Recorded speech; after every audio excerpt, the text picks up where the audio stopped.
and I was walking on my lunch break down LaSalle Street and came across a homeless man. Now, I wasn't paying attention. I was in my own thoughts, in my own world, and he had asked for money, and I kind of had ignored him just like everybody else was. And as I was walking past him, he cursed at me and said, you know, you're there in your $5,000 suit and you can't even give me enough money for a sandwich. Now, my suit was probably from TJ Maxx. It definitely was not a $5,000 suit as an entry level. You had the confidence guy. of a $5,000 suit.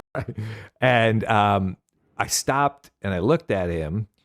And as I looked at him, he looked me right in the eyes. And I'm convinced that that was Jesus cursing at me and telling me that I needed to change my worldview. And so I feel like at that point, I was really convicted. I gave him the little money I had in my wallet. And then I couldn't forget that moment. And so in the coming weeks, I started kind of evaluating my options. And by that fall, I was attending graduate school at the Loyola University School of Social Work. And I was working at a center that worked for children that were behaviorally challenged and weren't able to be with their parents. And so it really completely changed kind of the course of my life.